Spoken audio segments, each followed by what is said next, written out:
Assalamualaikum warahmatullahi wabarakatuh. Pada pertemuan pertama mata kuliah Akuntansi Keuangan Menengah 2 akan membahas tentang liabilitas tidak lancar. Untuk mata kuliah ini akan menggunakan buku Akuntansi Keuangan Menengah atau Intermediate Accounting, Kieso, Wagen, dan Warfield. Pada buku ini, liabilitas tidak lancar akan dibahas pada bab 14. Berikut contoh bukunya.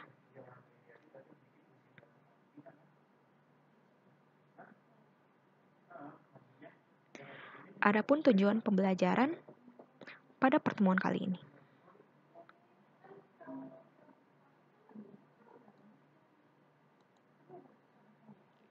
Dalam liabilitas jangka panjang atau liabilitas tidak lancar, akan membahas mengenai utang obligasi, wesel bayar jangka panjang, dan terkait isu-isu khusus.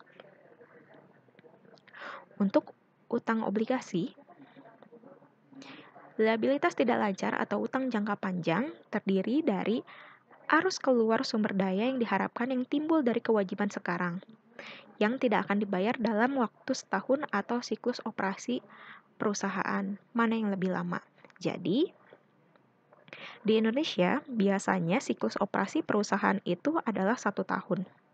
Nah, untuk liabilitas tidak lancar atau utang jangka panjang ini biasanya pelunasannya memakan waktu lebih dari 1 tahun atau 1 siklus operasi. Contohnya, utang obligasi, wesel jangka panjang, wesel bayar jangka panjang, utang hipotek, kewajiban pensiun, dan liabilitas sewa. Untuk hutang hipotek adalah hutang dengan menjaminkan aset tidak bergerak. Sebagai contoh misalnya, kita meminjam dana dari finance, lalu ada jaminan yang digunakan misalnya PPKB motor atau sertifikat tanah seperti itu. Itu namanya hutang hipotek. Selanjutnya, menerbitkan obligasi. Kontrak obligasi dikenal dengan perjanjian obligasi. Merupakan janji untuk membayar sejumlah uang pada tanggal jatuh tempo yang ditentukan ditambah dengan bunga periodik pada tingkat yang ditentukan atas jumlah jatuh tempo.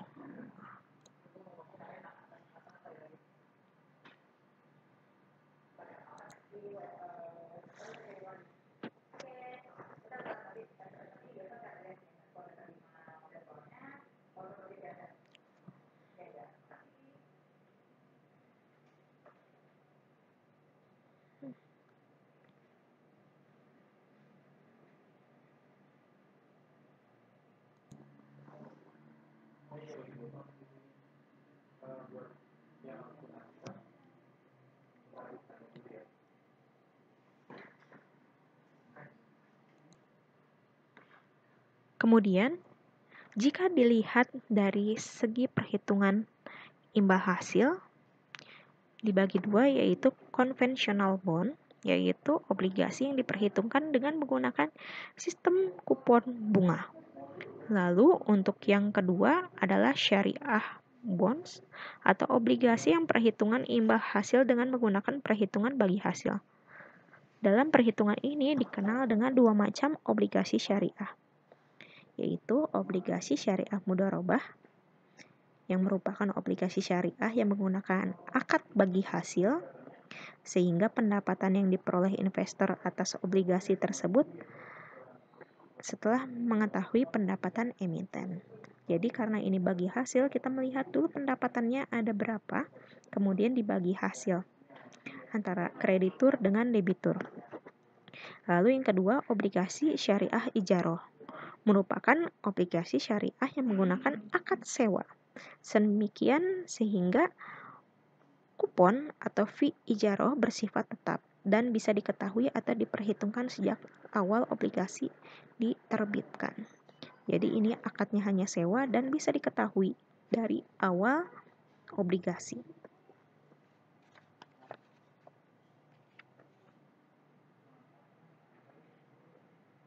Kemudian di sini ada contoh dari sumbernya adalah Pevindo. Ini merupakan contoh jenis dan peringkat obligasi. Nah, di sini kita bisa melihat rating atau peringkat dari ini. Ada A, ada AA min, ada AA min, ada AA plus di sini. Bisa dilihat seperti itu current ratingnya. Nah, ini maksudnya apa sih? Ada AA, ada AA plus, ada AA min, seperti itu. Nah, jadi untuk peringkat obligasi ini terdiri dari dua, yaitu investment grade dan non-investment grade. Jadi untuk investment grade adalah istilahnya layak investasi. Di sini investment grade adalah kategori perusahaan yang dianggap dapat melunasi kewajibannya dengan baik. Sedangkan non-investment grade adalah kebalikannya atau meragukan. Jadi, jika dilihat dari current rating ini, semuanya adalah investment grade. Lalu, apa saja kategori di investment grade? Ada AAA atau triple A, kemudian ada AA plus, AA, kemudian ada AA min, kemudian ada A plus, A, dan A min, kemudian ada BBB plus, BBB, dan BBB min. Kemudian untuk non-investment grade dimulai dari BB plus, BB, dan BB min. Ada B plus, B min, kemudian ada C plus, C dan C min. Lalu ada C plus, C dan C min. Lalu ada C plus, C dan C min. Kemudian yang terakhir ada D atau yang bisa kita sebut default.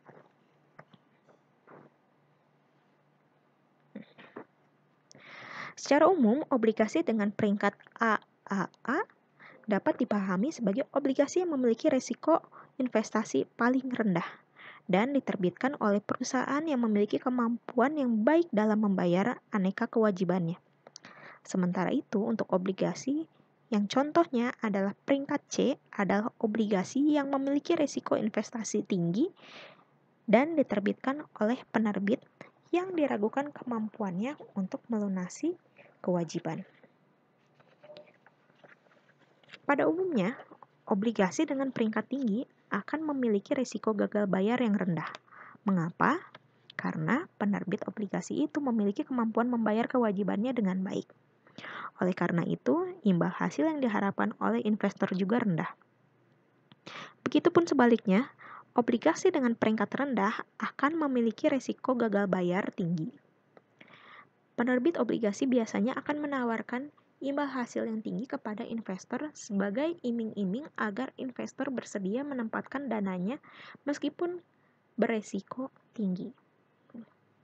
Lalu, dalam pemeringkatan obligasi itu biasanya akan disertai dengan outlook. Di sini bisa dilihat outlook. Outlook tersebut biasanya terdiri dari 3, yaitu positif, stabil, dan negatif. Maksud dari outlook positif artinya obligasi tersebut memiliki peluang untuk mengalami peningkatan peringkat di masa mendatang.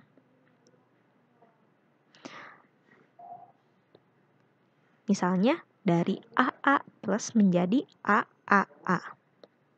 Lalu ada outlook negatif yaitu yang berpeluang turun. Misalnya dari AA min menjadi A plus. Nah, ini bisa dilihat outlooknya negatif di sini untuk Indomobil Wahana Trada. Kemudian untuk outlook stabil atau stable, yaitu untuk di Indonesia, pemeringkatan obligasi biasanya dilakukan oleh sejumlah perusahaan khusus yang disebut sebagai perusahaan pemeringkat, seperti PT Pemeringkat Efek Indonesia atau Pevindo. Di sini sumbernya Pevindo ya. Lalu PT Fitch Rating Indonesia atau PT ICRA Indonesia.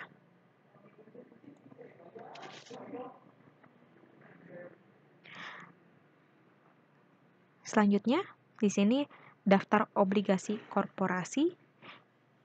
Ini ada contoh, yaitu penerbit Vodafone Group adalah nama perusahaannya. Kupon 5, yaitu suku bunga yang dibayar sebagai persen dari nilai nominal. Jadi kuponnya adalah 5%. Kemudian di sebelahnya jatuh tempo. Sebelahnya lagi adalah harga, yaitu harga sebagai persen dari nominal. Yang sebelahnya tingkat imbal hasil, suku bunga berdasarkan harga 4,05. Lalu ada ratingnya atau kelayakan kredit, yaitu AA. Kemudian penilaian hutang obligasi. Penerbitan dan pemasaran obligasi ke publik biasanya membutuhkan waktu berminggu-minggu atau berbulan-bulan. Perusahaan penerbit harus membentuk tim penjamin emisi atau underwriters. Jadi seperti bentukan tim untuk mengurusi obligasi. Kemudian mendapatkan persetujuan regulator atas penerbitan obligasi, menjalani audit dan mengeluarkan prospektus. Kemudian mencetak sertifikat obligasi sebagai bentuk bukti bahwa obligasi tersebut dibuktikan. Selanjutnya, harga jual obligasi ditetapkan oleh penawaran dan permintaan pembeli dan penjual. Lalu ditetapkan juga bisa dari resiko relatif, kondisi pasar, dan keadaan ekonomi. Masyarakat investasi menilai suatu obligasi pada nilai sekarang, arus kas masa depan yang diperkirakan, yang terdiri dari bunga dan pokok. Biasanya ini dihitung dengan present value atau penilaian masa depan. Lalu tingkat suku bunga yang dinyatakan kupon atau nominal, tingkat suku bunga yang tertulis dalam ketentuan perjanjian obligasi, yaitu emiten obligasi menetapkan suku bunga ini. Jadi emiten yang menetapkan suku bunga obligasinya. Lalu dinyatakan sebagai persentase dari nilai nominal obligasi atau yang biasa disebut nilai pari. Kemudian ada juga suku bunga lainnya, yaitu suku bunga pasar atau imbal hasil efektif. Jadi tingkat suku bunga ini bisa dipilih salah satu, apakah yang poin pertama atau poin kedua. Suku bunga pasar atau imbal hasil efektif adalah tingkat suku bunga yang memberikan imbal hasil yang sepadan dengan risiko emiten. Selanjutnya, bagaimana Anda menghitung jumlah bunga yang benar-benar dibayarkan oleh pemegang obligasi setiap periode? Bisa dilihat, yaitu suku bunga yang dinyatakan dikali nilai nominal obligasinya. Nah, bagaimana jika Anda menghitung jumlah bunga yang sebenarnya dicatat sebagai beban bunga oleh penerbit obligasi, yaitu suku bunga pasar dikali nilai tercatat obligasi. Di sini, asumsinya adalah suku bunga yang dinyatakan 8%. Apabila suku bunga pasarnya adalah 6%, berarti obligasi dijual pada posisi premium atau lebih dari suku bunga pasar. Ini arti kasarnya adalah mendapatkan lebih keuntungannya dari bunga yang bisa diraih. Di pasaran hanya 6%, tapi kita bisa meraih bunga dengan 8%. Sedangkan suku bunga pasar 8% artinya obligasi hanya dijual dengan nilai pari. Artinya kita mendapatkan 8%, di pasaran juga 8%. Kemudian untuk suku bunga pasar 10%, artinya obligasi dijual pada posisi diskonto. Artinya suku bunga yang kita dapatkan hanya 8%, sedangkan untuk suku bunga pasarnya itu sudah 10%. Nah, di sini ada ilustrasinya, yaitu Santos Company menerbitkan obligasi senilai $100.000 pada tanggal 1 Januari 2011 yang berjangka waktu 5 tahun dengan bunga 9%, dibayarkan setiap tahun pada tanggal 1 Januari. Pada saat diterbitkan, suku bunga pasar untuk obligasi tersebut 9% juga. Berarti ini penilaian utang obligasinya dijual pada nilai pari karena sama-sama 9%. Bisa dilihat ilustrasinya.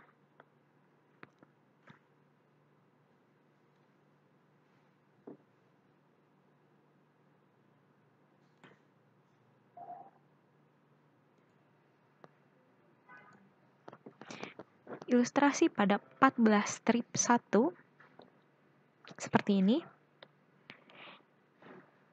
Untuk nilai saat ini dari pokok adalah $100.000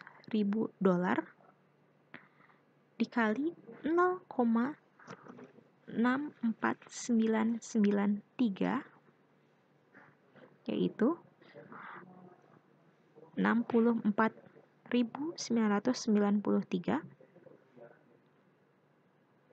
Kemudian nilai saat ini dari pembayaran bunga adalah 9.000 dikali 3,88965.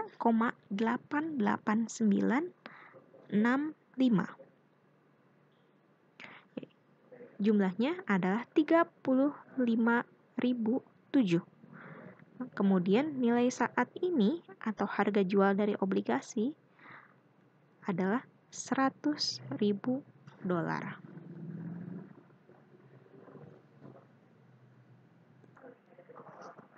Kita bisa melihat angka dari mana 0,64993.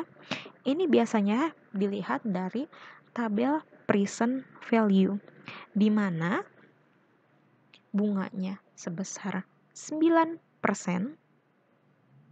dalam jangka waktu 5 tahun. Sedangkan untuk pembayaran bunga dapat dilihat dengan tabel present value annuity, yaitu 3,88965. Kemudian ayat jurnal untuk penerbitan tanggal 1 Januari 2011, yaitu kas 100.000, utang obligasi 100.000. Kemudian untuk beban bunga obligasinya 9.000 yang dicatat pada 31 Desember 2011. Jadi, setiap obligasi tersebut membayar bunganya, kita akan membayarkan bunga sebesar 9.000. Lalu utang obligasi 9.000. Kemudian jurnal untuk mencatat pembayaran pertama 1 Januari 2012, yaitu utang obligasi pada kas 9.000. Jadi ini dihitung dulu pada jurnal penyesuaian tanggal 31 Desember 2011 karena akan dibayarkan pada 1 Januari 2012. Selanjutnya, ilustrasi berikutnya yaitu asumsikan bahwa sekarang Santos menerbitkan sejumlah $100.000 dalam bentuk obligasi jatuh tempo dalam 5 tahun dengan bunga 9% yang dibayarkan setiap tahun pada akhir tahun. Pada saat penerbitan, tingkat suku bunga pasar untuk obligasi tersebut adalah 11%. Berarti obligasi tersebut dijual pada premium.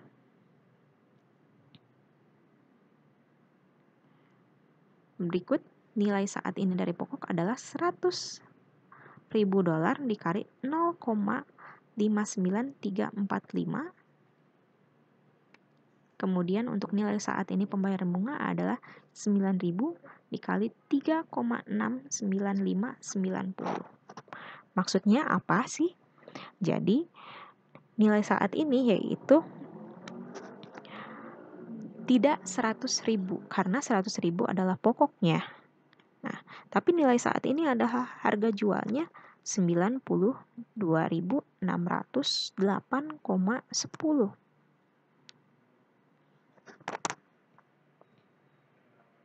Kemudian pada tanggal penerbitannya yaitu kasnya hanya 92.608, utang obligasinya 92.608. Untuk beban bunganya adalah 10.187.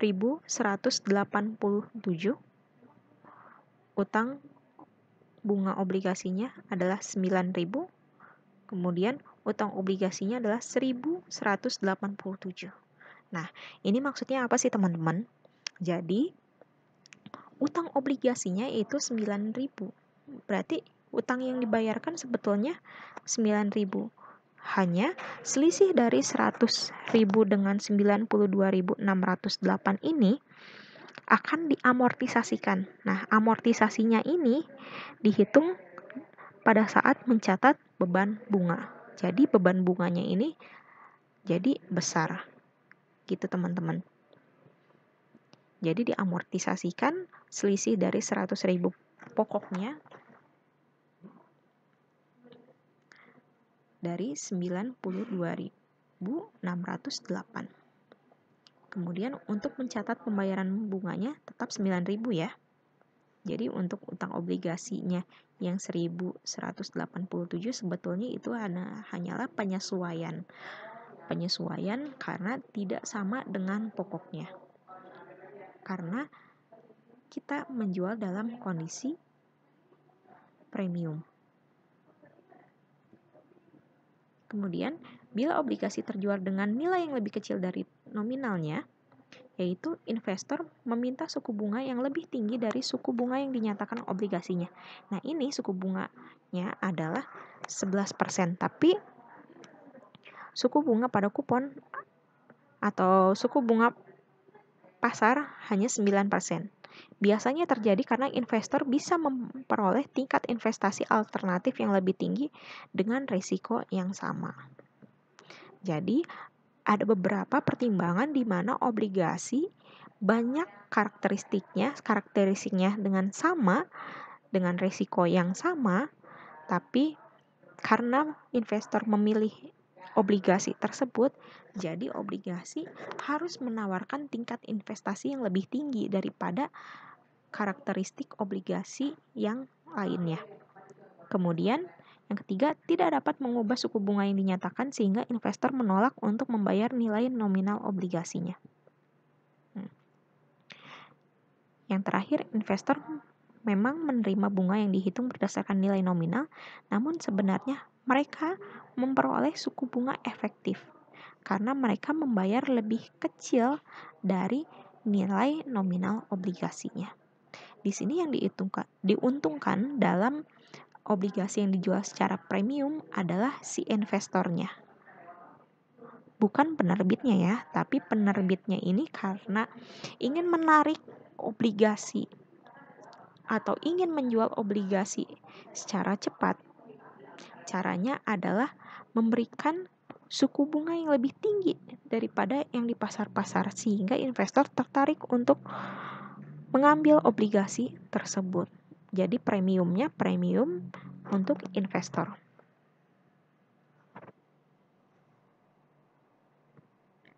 Selanjutnya metode bunga efektif. Obligasi yang diterbitkan pada diskonto, yaitu jumlah yang dibayarkan pada saat jatuh tempo akan lebih besar dari jumlah saat penerbitan. Obligasi yang diterbitkan pada premi adalah perusahaan yang membayar lebih sedikit pada saat jatuh tempo dibandingkan harga pada saat penerbitan.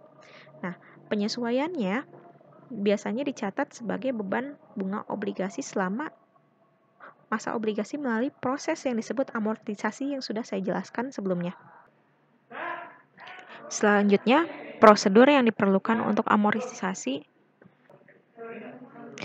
Prosedur yang diperlukan untuk amortisasi adalah metode bunga efektif atau yang bisa juga disebut amortisasi nilai sekarang. Jadi sebetulnya pada saat perusahaan menerbitkan obligasi, mereka memperkirakan bahwa berapa sih nilai yang akan dibayar oleh kreditur di masa yang mendatang, karena di masa yang mendatang ini akan berpengaruh dengan inflasi, di mana perusahaan pastinya tidak mau rugi dari nilai nominal tersebut. Tidak mau rugi karena ini akan dibayar selama lebih dari setahun atau berdasarkan periodenya.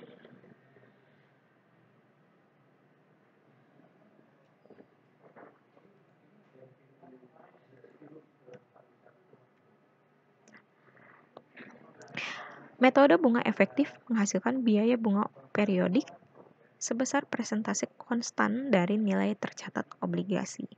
Jadi beban bunga obligasi yaitu nilai tercatat pada obligasi pada awal periode dikali suku bunga efektifnya.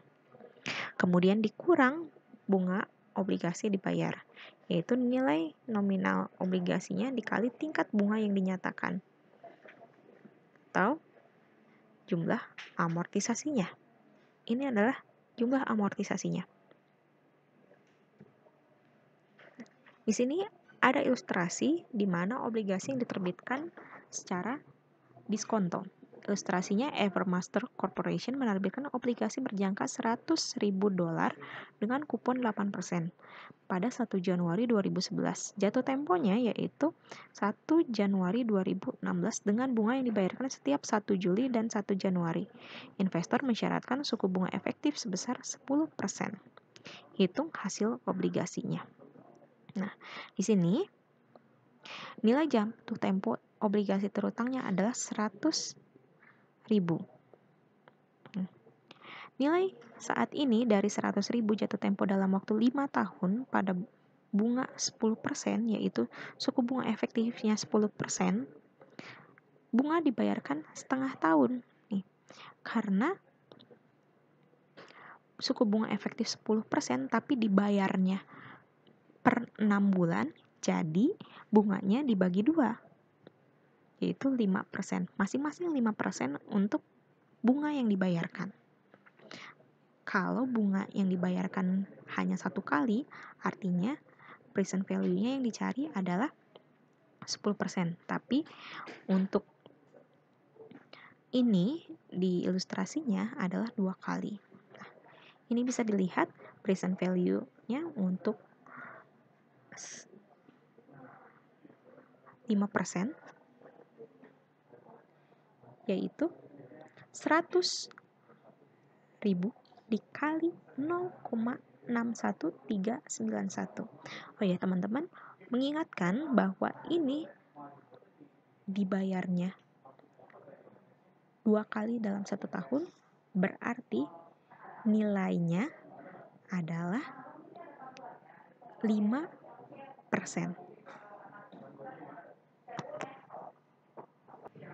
Nah, jika kalian melihat bahwa ini pembayarannya 2 kali dalam 1 tahun, artinya suku bunganya dibagi 2, yang 10% dibagi 2, jadi masing-masing 5%. Namun, untuk pembayarannya juga berarti dikali 2. Misalkan pembayarannya 5 kali, karena 5 tahun nih, 1 Januari 2011 sampai 2016, ini pembayarannya berapa kali? Jadi 10 kali, bukan 5 kali ya, atau bukan 5 tahun. 5 tahun dalam 10, maksudnya adalah 10 kali dari 5 tahun. Jadi kalau misalkan menghitung present value dan present value annuity-nya, ini 5% dengan 10 kali. Nah, ini kalian bisa melihat di tabel perhitungan present value-nya.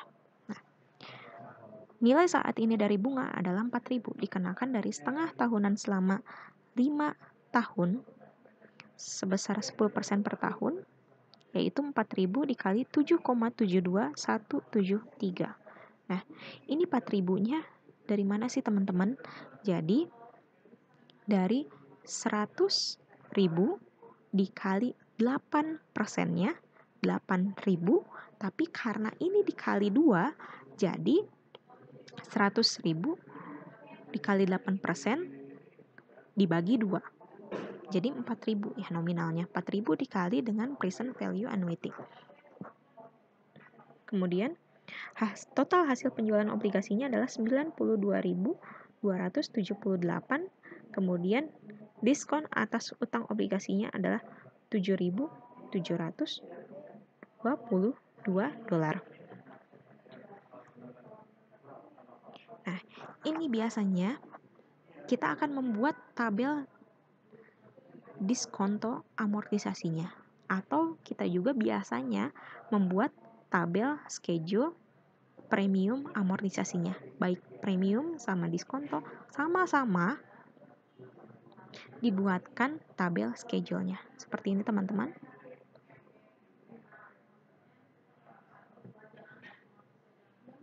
Nah, ini bagaimana air jurnal pada tanggal penerbitan 1 Januari 2011, yaitu kasnya 92.278, utang obligasinya 92.278, kemudian ayat jurnal untuk mencatat pembayaran pertama atas amortisasinya pada 1 Juli 2011, yaitu beban bunganya adalah 4.614 dari kas yang dibayar untuk utang obligasi 4.000 dan utang obligasi dari amortisasi 614. Begini teman-teman. Jadi untuk amortisasi hanya penyesuaian di mana obligasi tersebut terjadi premi dan diskonto. Kemudian ayat jurnal untuk mencatat beban bunga dan amortisasi diskonto pada tanggal 31 Desember 2011 adalah beban bunga 4.645, kemudian utang bunga obligasinya 4.000, utang obligasinya 645. Oh ya, kenapa ini teman-teman masuknya ke utang bunga obligasi? Karena ini masih bunganya bunga akrual atau bunga pengakuan pada saat jurnal penyesuaian. Nah, pada saat pembayaran tanggal 1 Januari 2012, yaitu utang bunga obligasi 4.000 pada kas 4.000. Begitu teman-teman. Untuk selanjutnya, kalian dapat melihat contoh-contoh maupun ilustrasi dari buku Kieso ini.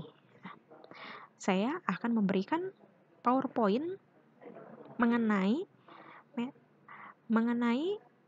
metode bunga efektif ataupun contoh-contoh lain dari obligasi jangka panjang atau utang jangka panjang.